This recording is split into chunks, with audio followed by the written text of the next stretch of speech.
I'm back, and like I said, I have a new video camera. It is so exciting. So yeah, here's my stupid face after many months. I moved apartments, very obviously, and yeah, I haven't recorded my face since back in like February or something like that, so this is super exciting. I love this camera. It does all this cool shit. As you can see, there's already something on the screen, and I like couldn't do that before without editing, and this is so exciting. Okay, so today I just got back from work. I don't really have anything planned for right now. Well, okay, no, that's not true. I do have some videos in the works. I do have my review on the Paynes Creek killings, but again, that requires me to record footage, and that'll take some time. I'll probably do that this weekend. But anyway, so I just got home. For the past few hours, basically for the past 2 days, I have been hearing all about this dude's article, this Ian Bogost. I've been hearing about his article about not playing the Goose Game, which is one of the most fun games. I haven't had the pleasure of playing it just yet, but I'm hoping that I can do that, and on my channel soon. But anyway, so I have been seeing a lot of negative commentary because of this weird article and some of his other articles, but I wanted to go through this, and also I wanted to go over the Fallout news, what's going on with that, because that sounds like a complete ridiculously stupid fuck up on Bethesda's part. But anyway, this isn't scripted at all. I just came home, I wanted to do a video, and here we are. So we're gonna go through this article together, and I'm just gonna comment on it, and you guys can comment on it, and it'll be a really good time. So let's see here. Okay, so this is from The Atlantic, and it says, "Don't play the Goose Game." Obviously you guys can read, but I'm going to read it out loud. "Untitled Goose Game is fun. The problem is, all games are also work." Yes, that is technically true. All games are work of some sort. It's not a passive medium where you just sit there and take it in. It is a type of medium where you kind of interact with it, so if that's not really your cup of tea, I'm not entirely sure why you would be, you know, commenting on it. Like for somebody who didn't enjoy, someone who doesn't enjoy, I won't say I don't enjoy comic books, but I am not very well versed in comic books. I don't read them, so I would feel kind of weird saying that you shouldn't read like Batman or something like that if I don't like it myself, just starting off there. Okay.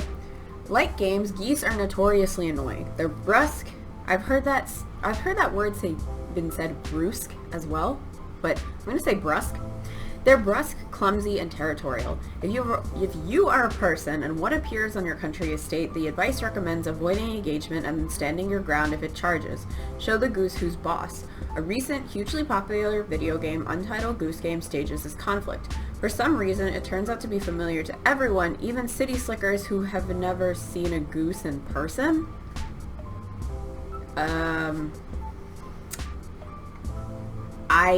Where is this guy from? I wonder. Okay, so this is all his work, but let's check out. He's from Atlanta. I would really want to know who hasn't actually seen a goose. If you're from the West, or okay, let's say if you're from the United States, and I'm assuming Britain, I'm under the assumption that if you're from the Western world, I am going to assume that you have seen a goose. But maybe that was just a poorly worded joke. I don't know. Maybe. But thank you for the, you know, advice on how to deal with geese if you're a human. Anyway, it's fun. Being a goose for a while is diverting and surprising, and embodying one in a simulated pastoral environment speaks to the flexible power of games as a medium. Games turn the world on its head, allowing you to become all the things you are not. A criminal in Grand Theft Auto, an explorer of alien worlds in No Man's Sky, the universe itself in Everything. You gain a new perspective, having had the opportunity to be something grander than, or just different from yourself. Yes, that's why people enjoy playing video games. Very good. The only problem is that you have to play the game to do so, and playing a game is a chore. That's the big problem with video games. To enjoy them, you have to play them, and playing them requires exerting the effort to operate them. Games are machines, and broken ones at that. The player's job is to make them work again? Okay, if this wasn't apparent enough already, I haven't read this article. That's the only paragraph that I've been seeing, been seeing passed around, so this is very new to me, and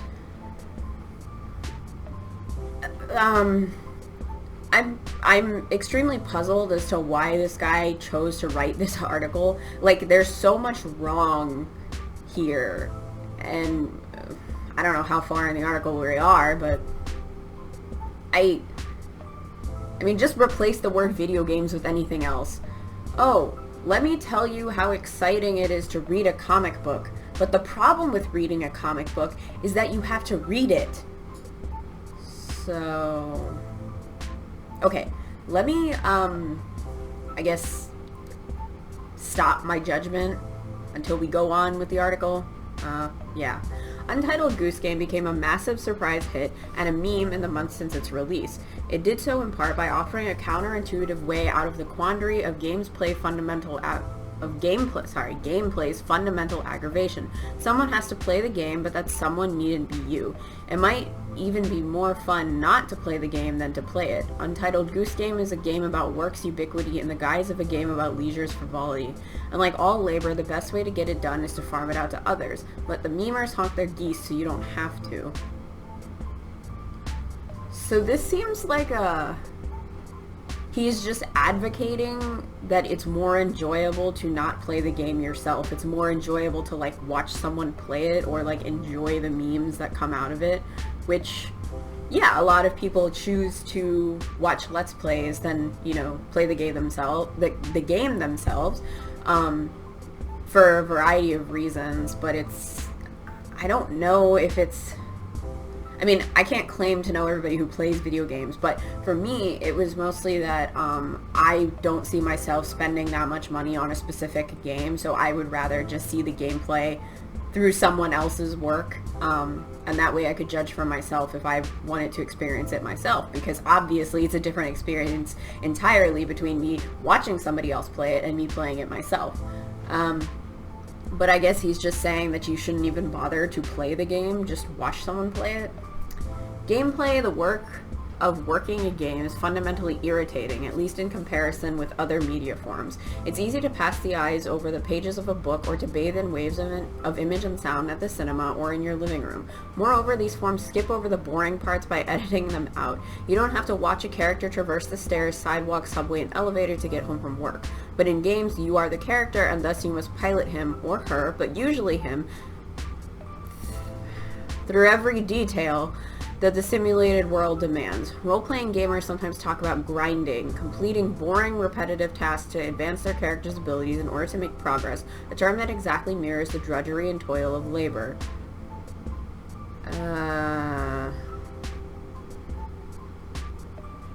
Okay, I need to process this for a second. Yes, playing a game is far more active than watching a movie or reading a book. Yes, that is a fact. And when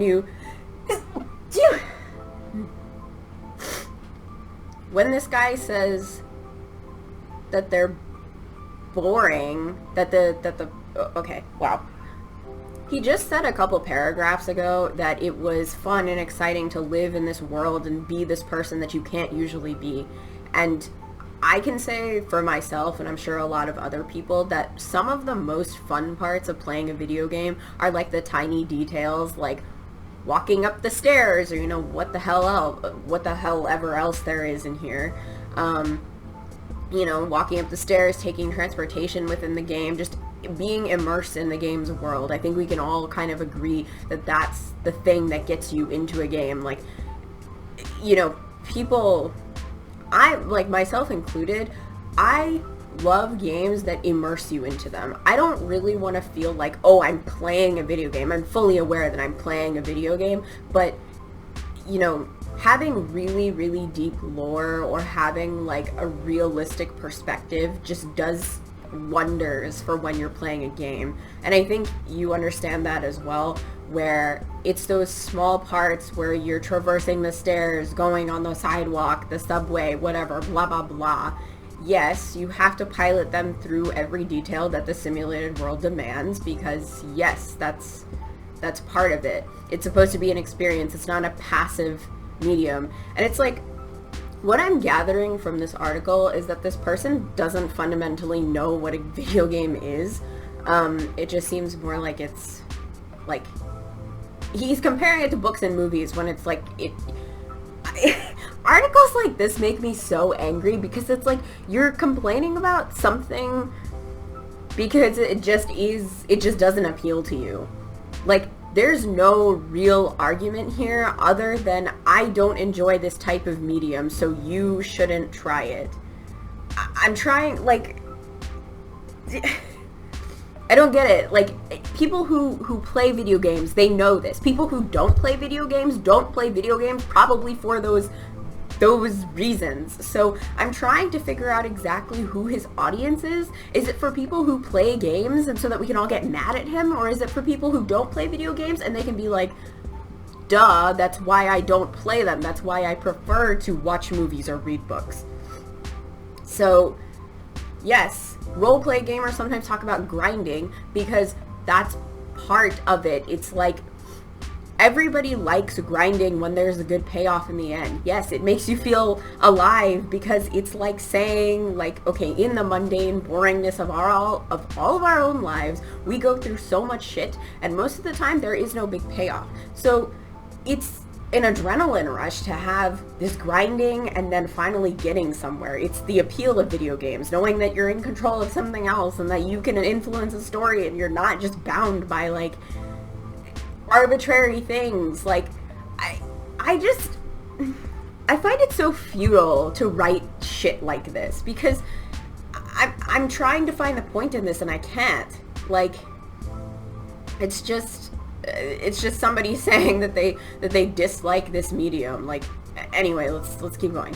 The game theorist Julian Koklich even coined a portmanteau, playbore, to describe the fusion of work and leisure in contemporary life. In Farmville, for example, players exploit their network of friends and acquaintances to advance their progress in the game, and thereby the material benefit of Zynga, the company that publishes the game. One, I don't think anybody except for 60-year-old women play Farmville anymore.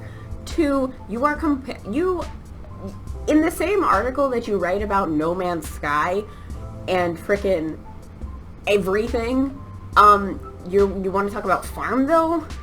Again, there doesn't seem to be a set audience here. It's just whoever, like, I mean, I understand casting a large net in order to bring in an audience as big as you can, but this is not the way to do it, in my opinion. I think that there are far better ways. I think that if you write, it should be a very pointed thing. You should know who your audience is. And I'd like to go through some of his other articles just to see exactly what the deal is there. Like, who is he writing for?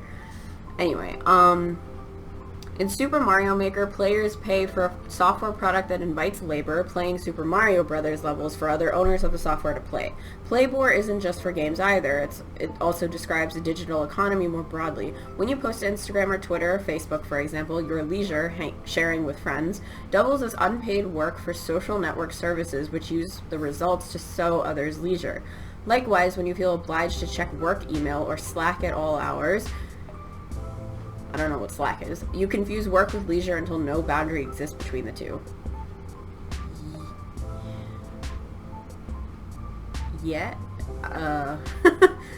I'm not sure I understood that. So, okay, yeah, so your leisure doubles as unpaid work for social network services, which use the results to sow others' leisure. What's the problem there?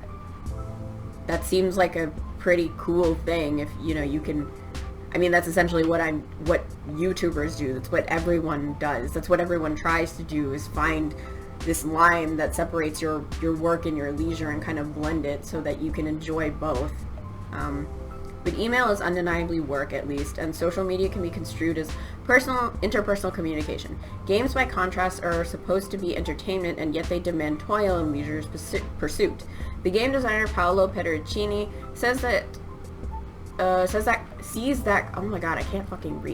that contradiction as a fundamental feature of the medium. Games, he argues, are the aesthetic form of instrumental reason, that is, order, efficiency, and cost-effectiveness as art. Tetris aspires to the rule of order over disarray. Civilization presents natural resources as a means to global domination. Solutions control, metrics and outcomes rule. Even when a game does not literally exploit its players' leisure for its creator's gain, it orients the player toward formal, often numerical goals that structure progress and, by extension, define enjoyment. The fact that consultants and entrepreneurs have applied game metrics such as points, levels, and badges in institutional settings, dubbing the effort gamification, only further entrenches the connections between games and work. Okay, fine, yes, fine. So what? So the fuck what? I don't get it. Like, maybe, but so what? You're... okay. Whew. Wow. This dude just sounds fucking bitter. He sounds bitter that people are enjoying a medium that he doesn't enjoy. I don't understand. Okay, it's not that I don't understand.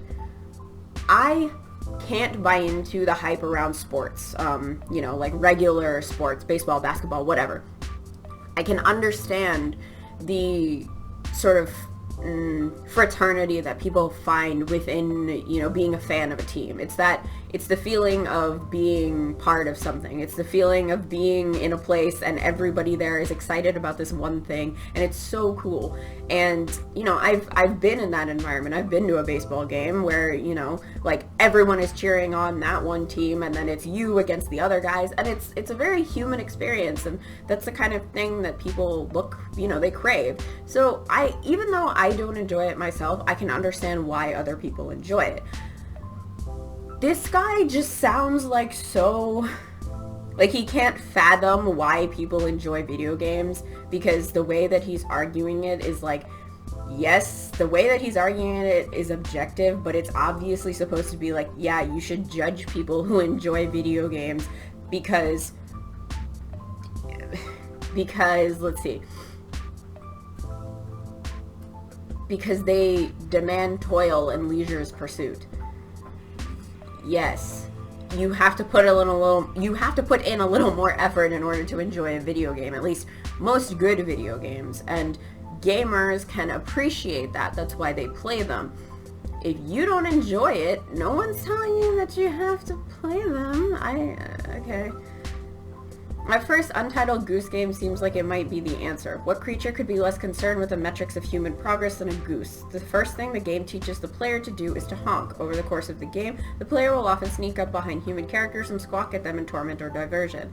And the goose's awkward form and movement, expertly simulated in the game, expedite disaster too. It's just hard to drive a goose around without breaking stuff. Literally, that entire paragraph is an advertisement for the game. What person ever reads that and is like, I don't want to play this? No, that sounds fun as fuck. Anybody who was interested in the game, you just drove them to play the game even more. Enacting this chaos is a large part of the game's appeal and its success. Exactly. As Brexit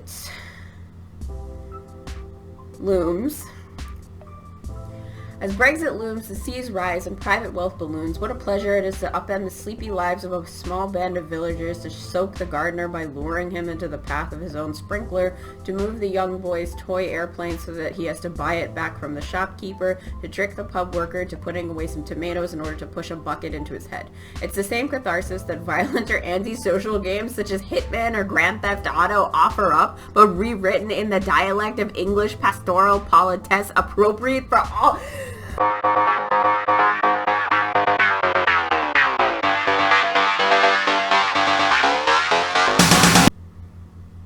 This is a joke. He sounds delusional. Absolutely crazy. Ah, God, this is worse than Gamergate. My God, you're talking about a goose. Oh my God. I understand that subliminal messaging is a thing. I understand that, people are very... Major corporations have the expertise in order to bring you, in order to send you a message to do something specific in this weird propaganda-ish way. I understand that subconsciously things can be put into your brain. Being a goose and enjoying this cute little world and just being all mischievous does not mean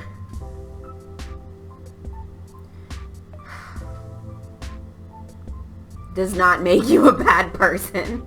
It doesn't. It's the same catharsis that violent... Okay, why do people keep talking about this fucking catharsis shit like as if that's the main reason that people play video games?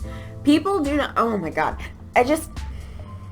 I've thought about this for a really long time, and it's just been just that little spine in my fucking side. No. Catharsis has absolutely nothing to do with why people play video games. Barely anything is like, I'm really angry, I'm gonna go play some Grand Theft Auto and mow a bunch of people down. Like, no. No, you're, like, this, you have literally never played Hitman or GTA. But, who? Catharsis from Hitman? Are you kidding me? No. That's not... no. If you wanted to play a game that gave you catharsis, I strongly suggest you don't play something like Hitman, where it's a puzzle game. It is a 3D puzzler where you have to figure out exactly how the AI behaves so that you don't fuck up and mess up your objective, which is, yes, assassinating a target. However, no, you can't just go up to them and murder them. Yeah, you could, I guess, but one, there is absolutely no challenge in that, so why would that be cathartic in any way? Two, no, because people who play Hitman are very much interested in the strategic sort of gameplay. Like, I love Hitman. It's one of my favorite games ever because I love the way that I have to change my thinking. The world challenges me. It's not an easy thing. No, you don't get catharsis. The catharsis that you obtain from playing Hitman is when you finally nail the assassination, when you're a silent assassin and you get all 5 stars and all that cool stuff and the music plays and all that shit. It's cathartic because you just spent the last hour planning this ridiculous assassination and you got it right. That's the catharsis, is because you solved the puzzle, not because you killed a guy in a game. Like, But there's a difference between a goose's goals, unknowable really, but surely unconcerned with our civilization and its trials, and those of the human puppeteer of a goose in a video game. Almost as soon as it starts, Untitled Goose Game turns being a goose into doing the job of a goose, and the job of a goose turns out to be the same as the job of a person, to carry out a set of tasks recorded for you on a to-do list by any means possible. Yes, because it's a game! It's a fucking game! Ah, I'm fucking losing my mind! Yes!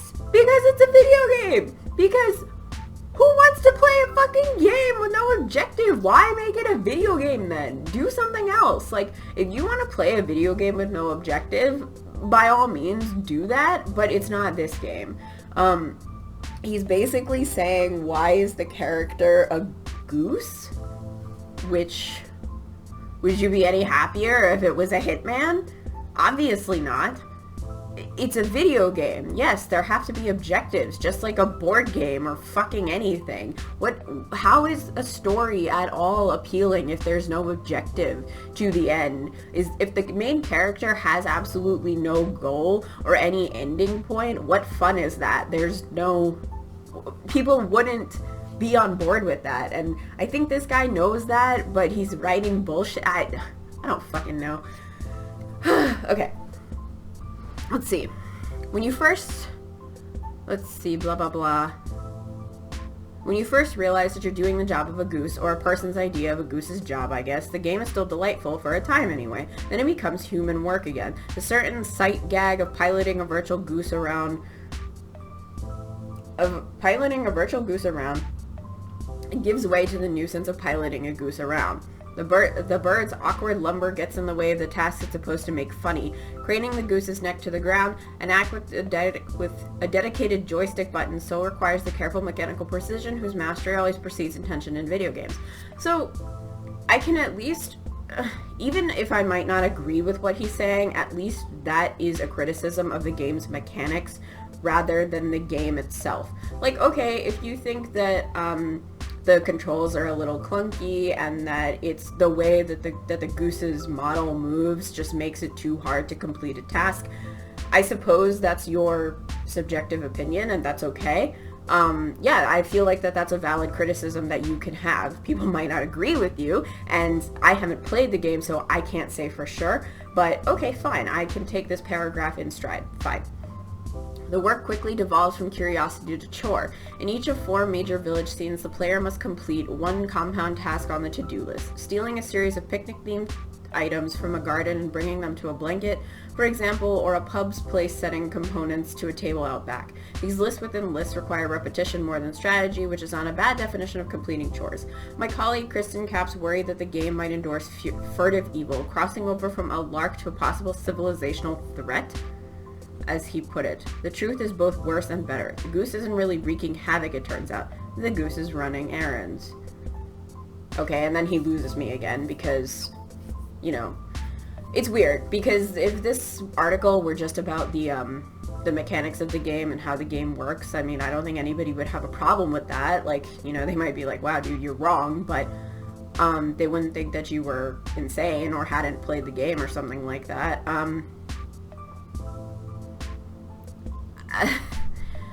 It blows my mind the amount of media that likes to blow this shit out of proportion. And my theory, call it a tinfoil hat conspiracy theory if you want to be that way, but I think that all of this shit is just to divert our attention from the fact that video games are really fun.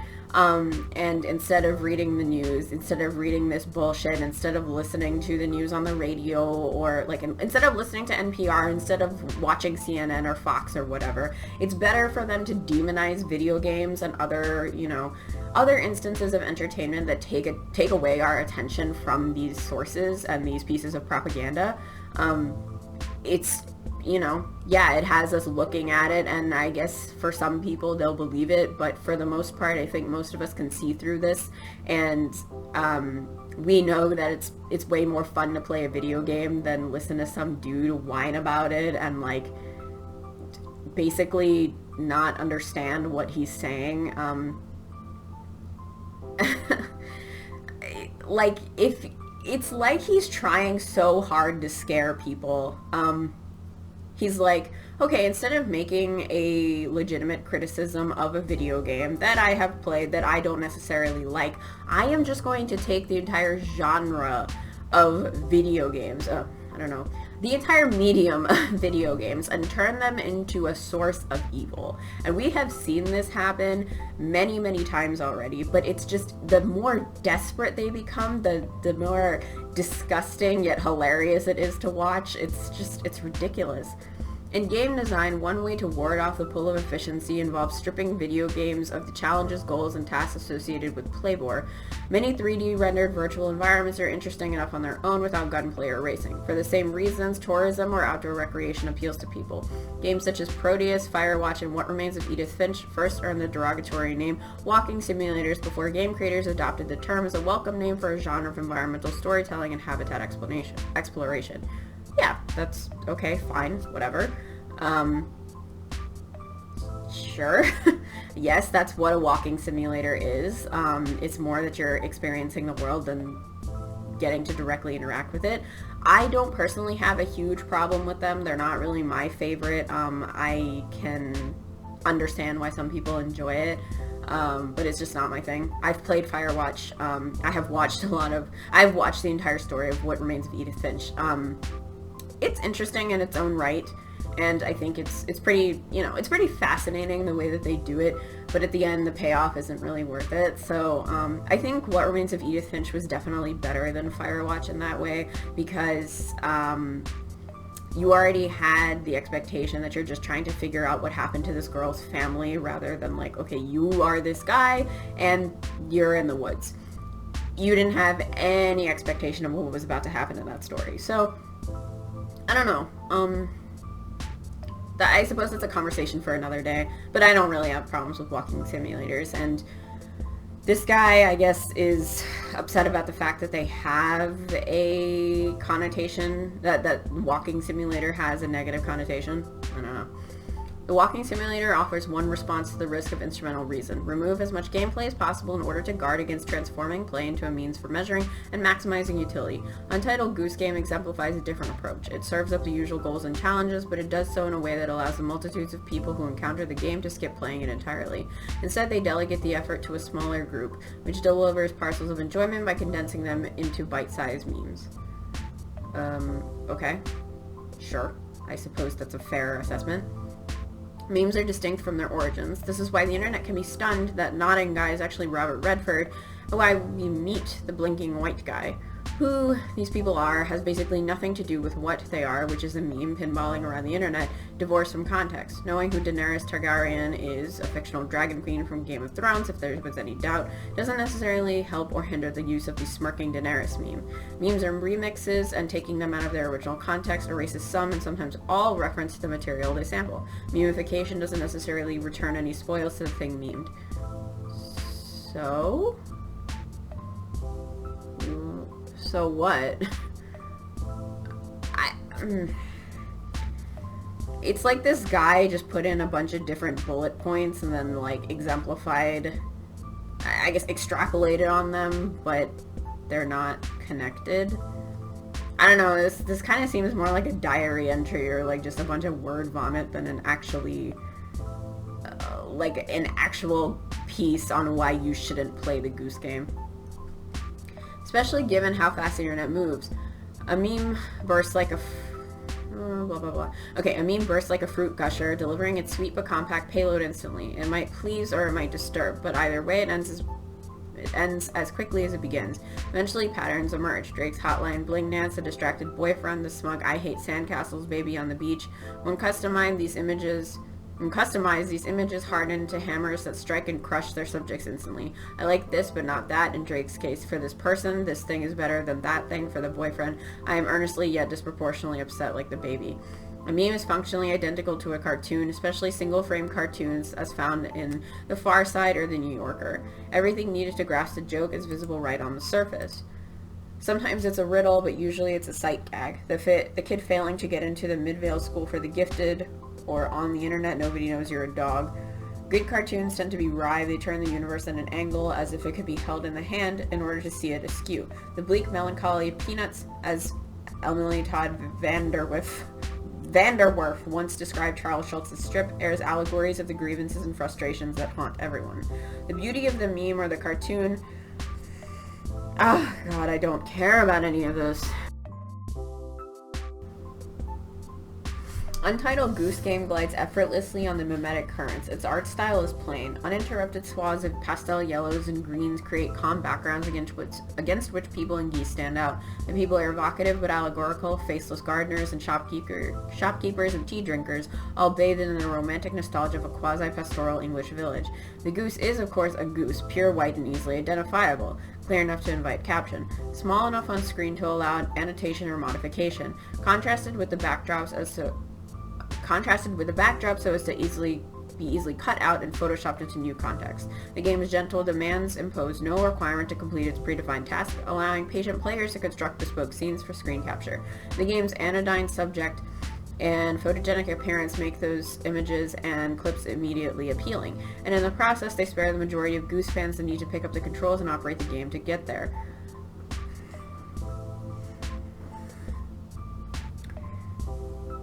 So, again, an advertisement for why you should play the Goose Game.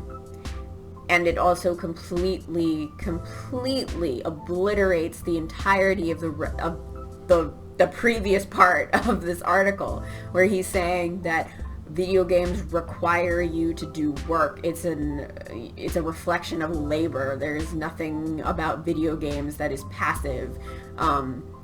You know, and that's a bad thing.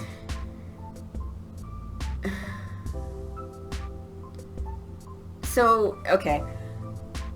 Maybe this is just way too highbrow for me, but this article makes absolutely no sense. They spare the majority of Goose fans the need to pick up the controls and operate the game to get there. So why shouldn't you play the Goose Game? Or is that is it supposed to be a funny joke? No, it's not. I really don't think so. I'm so confused. Is it supposed to be like, LOL, this is a meme? Like, is this a meme in itself? Are we just all falling for the meme? Like, geez. Creators of Untitled Goose Game seem to know that there was a risk that the title would fail to rise above conceptualism. We knew from when we first posted our trailer that people were excited about the game. The designer... Maybe people just like to watch videos of this game and might not actually enjoy playing it. The process of transforming everything whatsoever into symbols goes back a long time. Capitalism itself accelerates the exchange value of signs well beyond their practical use. In the fine arts, conceptualism overtook both figurative work and abstraction in the 20th century, giving the idea of a creative work more weight than its aesthetic or representational properties. A urinal on a plinth and $100 million diamond-encrusted skull and a self-shredding painting gave the finger to the art world apart, but they also freed potential art consumers such as you and me from having to do the difficult, irritating work of thinking too hard about art. A half smirk and an I get it and you can move on and mercifully do so. Why are we talking about fucking capitalism? Jesus Christ. It's a game where you pretend to be a goose. What the fuck more do you want? Video games are different. A painting or a television show just blares at its viewer, requiring essentially zero effort to enact that viewing. Games don't quite work that way. Someone will have to do the work because someone always does. Eventually, Untitled Goose Game admits that the Sisyphean truth of answering life is the same as that of human life. At the end of the main game, the goose scampers across a model of the village just plundered. A bell hangs in the tower of a Potemkin castle at its center. Pecking at its sides causes collapse, yielding access to the bell. The final task asks the player to take it all the way back home. That requires sneaking the thing stealthily back to where you first learned to honk, so as to not ring the thing and draw human scorn. Back past the man and the woman in their garden, past the high street, past the groundskeeper. There, finally, you drop the bell down a gully, where it joins a pile of other bells, some crushed or partly buried in the English damp. It's a clarifying moment. The townsfolk are resigned to the goose's antics because they've all been here before. Another day, another goose in the garden, in the pub. Or maybe it's a new goose, a difference with no distinction. All the players of the Goose Game scattered across the many continents of its success rehash their affliction as if unwittingly carrying out some Gosling Ender's game. Unseen but implied is that in between all those games, the mock-up castle presumably in ordering a new... Unseen but implied is that between all those games, the villagers reset and rebuild their provincial lives, including erecting a new mock-up castle, presumably and ordering a new bell. Their hand-drawn no goose sign also makes more sense now, too, for a goose is not a character so much as an ongoing source of menace, and yet it also structures their idle lives, gives them purpose. Okay, we're at the last part. Last week, Elsa Chang, a Disney television animation character designer who spends her workdays drawing Mickey Mouse characters for a truly mass-market audience, tweeted, "I think I officially completed the Untitled Goose Game," attaching a video. The game's creators had intended for the objects used in the puzzle to stay in the areas where they appeared most of the time, but Chang had interpreted every movable object in the game as a trophy goal, like the castle's bell. She collected all of them, from the toilet paper roll to the garden spade to the signs lamenting the existence of geese, and dragged them back to the clearing where the goose begins its toil. The video reveals an unholy landfill of village waste, all the trappings of material life that are also the agents of work, both real and simulated. The thread of replies reveals just how much effort went into this feat. It was Chang's third attempt, she reported, the first two having frozen the game as her unanticipated antics scrabbled goose-like against the intentions of the game's programmers. Intricate exploits were required too, such as forcing a sign through an otherwise impassable gate by glitching it through the obstacle. The delight of beholding Chang's perverse accomplishment is eclipsed only by the terror of pondering actually carrying out the act yourself. Thank goodness you don't have to. That's not a slight or a dodge. It doesn't disrespect the game, its creators or the fans who truly do enjoy playing it. The pride of basking in others' accomplishments defines the pleasure of sports, or of esports, or the Great British Baking Show. Whether made from guns or geese, games will always be Whether made from guns or geese, games will always be imbricated with work stuck in a celebration or a burlesque of labor. The joke, it turns out, isn't to be found in the goose's evil pranks, which get the better of his human foes. It's in the humans' use of the goose to issue meaning for their empty lives in the first place.